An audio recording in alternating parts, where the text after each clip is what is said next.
Teman-teman, aku sekarang berada di Museum Dieng. Lagi mau nonton pemutaran film sejarah dari Kota Dieng. Selamat menikmati ya.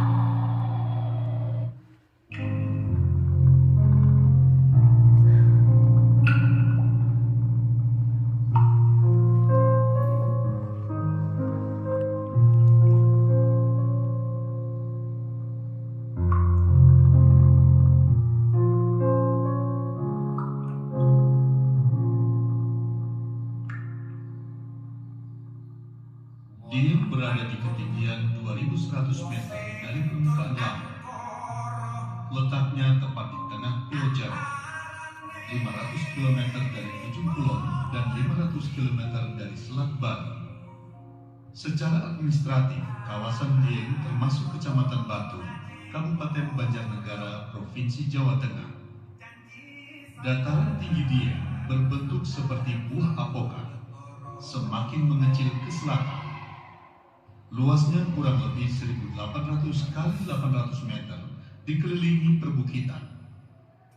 Dan Gunung Perahu di sebelah utara mengalir Kali Tulis menuju rawa yang disebut Bali Kambang. Nama Dieng berasal dari kata Dihiang, berarti tempat para arwah. Sejak dahulu kala, daerah vulkanis memancarkan keajaiban alamnya, sehingga dipercaya sebagai tempat kediaman para hyang atau tempat tinggal leluhur yang merupakan kepercayaan asli bangsa Indonesia. Menurut naskah Tatu Panggelaran, Dieng adalah tempat bersemadi Batara Guru. Dari sinilah konon Mahameru India dipindah ke Jawa. Dieng telah lama dikenal sebagai pusat spiritual. Sekelompok bangunan ini diperkirakan berasal dari awal abad ke-8 Masehi.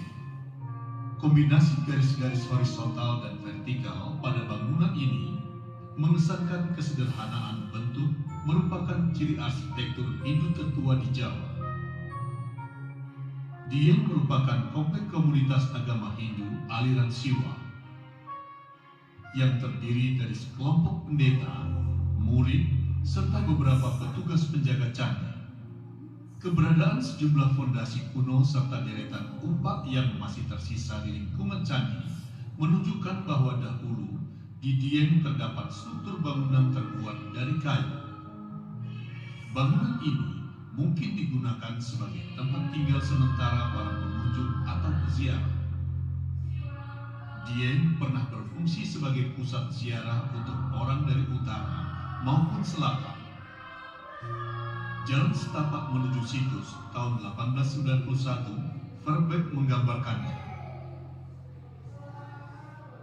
Tangga ini dari dulu sudah digunakan hingga sekarang. Penduduk menyebutnya Ondo Budo. Melalui kedua jalan itulah, Dieng pada masa lalu berperan sebagai penghubung antara masyarakat yang tinggal di kedua sisi pegunungan.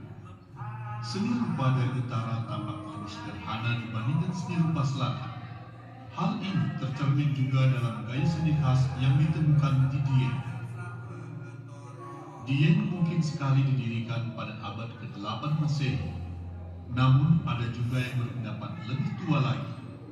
Hingga abad 13, Dieng tetap berfungsi sebagai pusat rohani. Kesenian Dieng memiliki dua ciri yang berbeda. Candi-candi dan ornamen Dieng mengingatkan kita pada seni bangunan dinasti Sailendra dari abad ke-8 atau 9 Masehi di bagian selatan Jawa Tengah. Ciri penggarapan lebih dinamis dan kaya ornamen. Di pihak lain, banyak arca lepas yang memperlihatkan ciri lebih tua dari abad ke-8. Cara penggarapannya lebih kaku dan sedikit ornamen. Hal ini mengingatkan kita pada penggarapan arca-arca Prahindu atau tradisi megalitik yang berkembang di bagian utara Pulau Jawa. Situs-situs di Kabupaten Batam maupun Pekalongan yang tak jauh dari pegunungan Dieng memperlihatkan tradisi megalitik yang masih bertahan di tengah pengaruh budaya Hindu. Di Desa Sojomata, termasuk Kabupaten Batam, terlihat sebuah batu prasasti yang diperkirakan berasal ke-7 Masehi. Ini adalah bukti sejarah tertua masuknya Hinduisme di Jawa, khususnya aliran Siwa. Ide-idenya banyak hadir memperkaya tradisi lama yang menjadi bagian dari kesenian Dieng. Di dataran Dieng pernah ditemukan 18 situs, namun sekarang tinggal 8 bangunan yang utuh. Oleh masyarakat setempat, candi-candi ini telah lama dikaitkan dengan dunia pewayangan.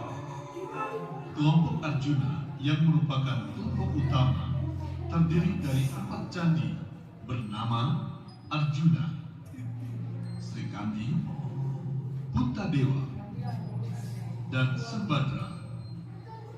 Arjuna adalah candi tertua. Candi ini memiliki keunikan berupa saluran air di dinding utara yang disebut Soma Sutra. Air suci atau Tirta Amerta yang mengalir dari cerat Yoni dapat diperoleh umat di luar candi melalui saluran tersebut. Candi Srikandi juga memperlihatkan ornamen yang belum pernah ditemukan di candi lain di Jawa. Di ketiga tembok luar terpahat Trimurti atau 3 dewa utama dalam agama Hindu, yakni Siwa sebelah timur, Wisnu di utara, dan Brahma di selatan. Candi lainnya adalah Candi Gatotkaca, putra Bima atau Werkudara. Bima sendiri diwakili oleh sebuah candi yang terletak paling jauh di selatan. Candi ini memiliki gaya arsitektur India Utara. Atap berbentuk singhara ini mengingatkan pada arsitektur sakral di Orissa di bagian timur laut India. Hiasan kudu atau muka orang juga menjadi keunikan tersendiri. Kekunoan lainnya adalah Candi Dwarawati dan saluran Aswatthama. Bukan hanya candi yang diberi nama wayang, beberapa objek alam juga diberi nama pewayangan. Tuk Bimoluka atau mata air tempat Bima berganti baju. Ini semua merupakan warisan abadi yang memberikan keteladanan hidup. Dalam tahun-tahun terakhir, kawasan Dieng telah mengalami perubahan besar.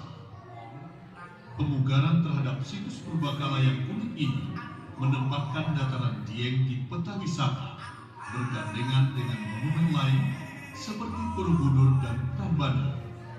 Pada saat yang sama, terlihat kemajuan di bidang agrobisnis serta proyek-proyek geotermal. Melihat hal demikian, pelestarian lingkungan dan budaya Dieng perlu dikelola sehingga keaslian dan keaslian kawasan Dieng dapat dipertahankan melalui penataan yang lebih baik di masa kini dan masa mendatang.